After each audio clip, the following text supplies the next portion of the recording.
Hi, Rebecca Zimmerman here with Team Zimmerman of Adams Cameron. I'm going to do a series on our market, which is going to be called Market Watch. It's not only going to be about local, but we're also going to talk about national markets and how they're going to influence us here locally. What we're going to talk about today is we're going to talk about recession, that nasty word that everybody hates. But we're going to talk about how a recession does not equal housing crisis. I'm going to say that again, how recession does not equal housing crisis. So what we're going to go over today, we're going to go over on what's the temperature out there, what are people saying. We're going to talk about some facts, some actual hard, cold facts. And we're going to talk about what the projections are, what experts are saying are going to happen over the next couple of years. So let's get started.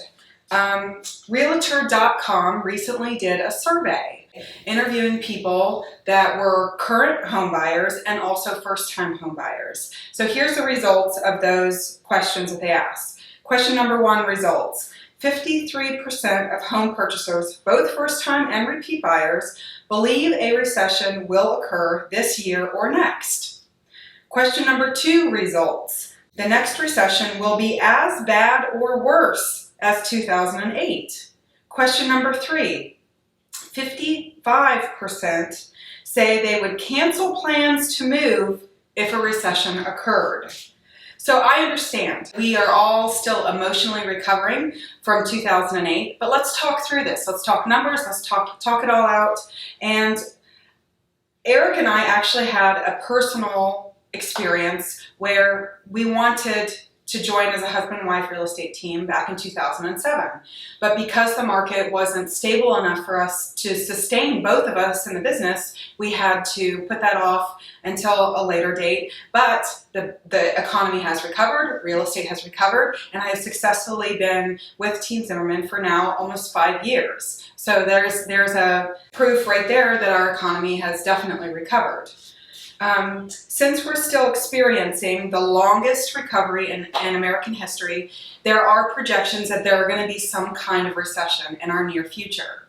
And that makes sense because when you hear the word recession, people think of 2008, and we all have an emotional tie, at least I do for sure, and I know lots of people do, with bad feelings and bad experiences from the 2008 recession. So here's the deal. Right now, there's a ton of clickbait out there. People that are putting out information that is headlines that are inaccurate and they're not being backed by the proper facts. So people are trying to get click-throughs to their website, they're trying to get views, they're trying to get followers. There's a ton of bad clickbait out there. So I encourage you to learn the true facts. And that's what we're going to talk about today. We're going to talk about some facts here. So in the last 5 recessions, I repeat that, 5 recessions, only 2 impacted the housing market negatively. One was in 1991, and the other was clearly 2008. Yes, that we're talking about today. In the other 3 recessions, home prices actually went up. Went up. Why? Because when people hear about the stock market and problems with the stock market, what do? They pull their money from the stock market and they invest in what is considered the safest investment on the planet, called real estate. Yep, that's it. So here's what I'm telling you. In 1980, 1981, and 2001, prices actually increased. And in 2001, prices increased to 6.6%. So to give you an idea of what that means, on a normal, healthy, regular market, average increase of real estate prices is anywhere between 3.5%. So we're talking like 6.6%, nearly 7% it increased during a recession. Yes. So it's the truth. So let's talk about 2008. 2008 did have a reduction of nearly 20%. But let's talk about what those triggers and what are the indicators that caused a 2008 recession to be different than other recessions in the past. Because the number one trigger for the 2008 recession was a mortgage market meltdown, which directly influenced housing crisis. So that's the main reason why there was such a huge impact, and people It was a trickle-down effect. People got worried, and it was just a total chaos in regards to a market meltdown. And yes, we are all still recovering, both financially and emotionally, from this last recession. So let's talk about what the projections are for this next recession that's coming up. Mortgage market meltdown is at number 9. Not number 1 like it was in 2008, but number 9. So what I'm trying to say is that the reasons for the recession in 2008 are completely different from what's projected for an upcoming recession.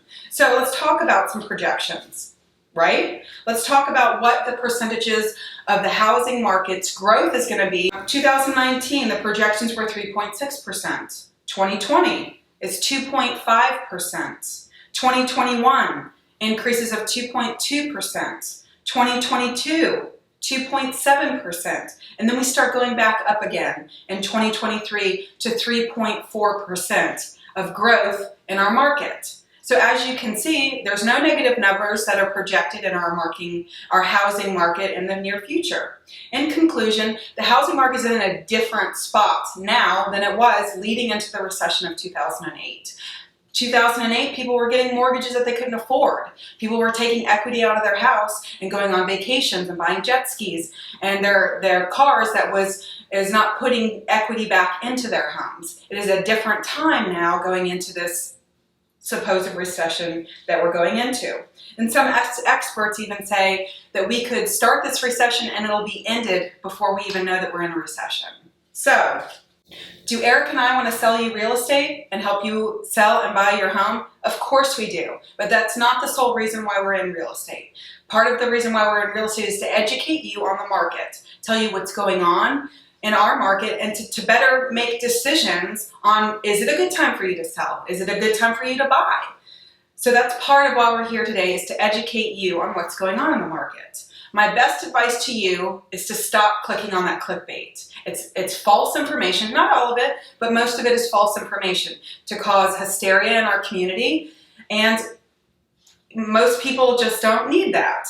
So what I am going to tell you is make the improvements to your home, add the equity to your home, go out and buy an investment property if that's part of your portfolio moving forward.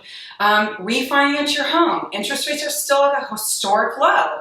Check it out. Go take your settlement statement or your bank statement to your local lender. And if you need lender contact information, let me know. And let's talk about interest rates. Refinancing, the refinance rates right now are stellar. So there's ways to capitalize on our current market right now. So we don't know when the next recession is going to come. Could be 18 months, could be 24 months. We don't know. But what we do know is some hard, cold facts about the past and how previous recessions have impacted our housing market. I can share with you projections for the future. And all of the projections that I've shared with you today do not show a negative impact in any recessions in the near future. A matter of fact, they show a positive. Maybe not on a 4% return, but we're talking 2.2%. That's still not bad. And it's still better than some investments that you can get at your local bank. So what I'm here to tell you today is if you have any questions, we're not only here to help you sell a home or to buy a home, but we're here to help you educate you on the real estate market. Please reach out to Eric and I. Ask us any questions. Please give me some questions that you have down below on our comments. I'm happy to share the data that I've pulled here and answer any questions that you have in regards to where we're going. As always, please feel free to reach out to us. I'm Rebecca Zimmerman with Team Zimmerman, and remember, Eric and I are here to help you with all of your real estate needs. Thanks for tuning in today.